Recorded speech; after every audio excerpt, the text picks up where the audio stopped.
نعم. مش هعمل زي الحركه الوهابيه واقول الستات ما يسوقوش العربيات، ممنوع الست تسوق العربيه. ليه يا عم؟ هي كانت نازله في القران انها حرام ولا حاجه؟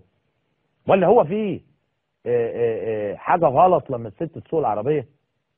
ولا الست التانيه اللي لابسه لي نقاب وهي سايقه العربيه؟ يعني انت يا اختي جمالك فتان قوي، يعني انت يا اختي جمالك ساحر قوي، خايفه للناس تشوفه وانت بتجري بالعربيه كمان. طب اقول لكم على حاجه، طب والله العظيم اللي بيلبسوا نقاب ده هم وبيسوقوا العربيات نصهم استغفر الله العظيم يا رب بانهم كانوا هيبقوا رجال. والله ما ينفعوا، مش حلوين خالص. هم بقى مش بيداروا جمالهم، دول بيداروا وحشتهم.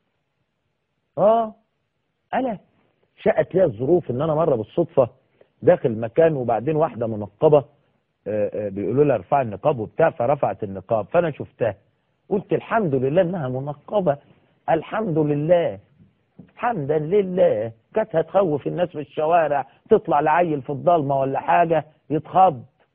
فالحمد لله الحمد لله حقيقه يعني. انا بقول مش كلهم، بعضهم او عدد كبير منهم.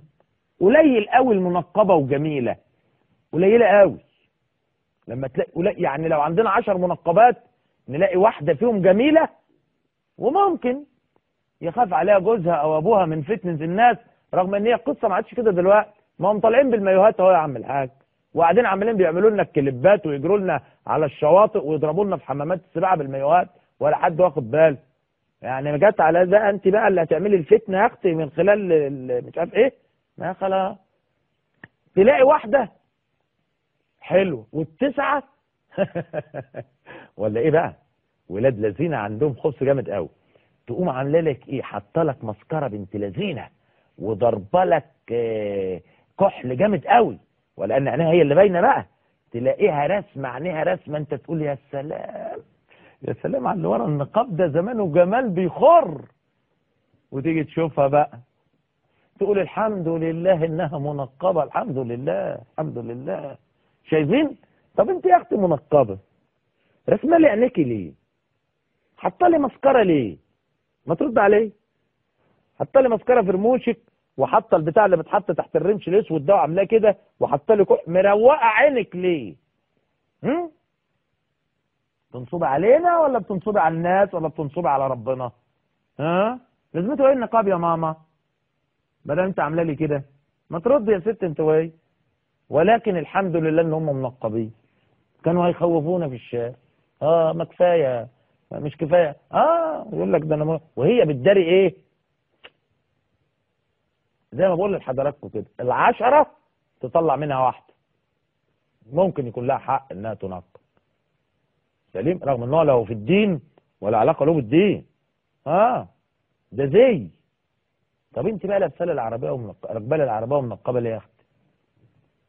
النبي اقول لكم عشان الناس تقعد تبص عليه، واحدة منقبة سايقة العربية تلفت الانظار. هو ده الدين؟ انت منتجة يا ست انت وهي المنقبين بتنتجهم؟ منتجين يعني؟ بتقدموا خدمات جليلة للبلد؟ بتعدوا النشأة والأجيال؟ بتصلوا جميع الفروض؟ قولوا لي. طيب وانت بقى يابا يا اللي لابس لي جلابيه بيضه قصيره وده، قول لي يا حبيبي انتجت ايه لبلدك؟ قدمت ايه لوطنك؟ عملت ايه لرفع رايه الاسلام علميا وتكنولوجيا واقتصاديا خفاقا في العالم؟ عملت ايه؟ جبت شويه زيت عطور وقعدت تبيعهم على الرصيف؟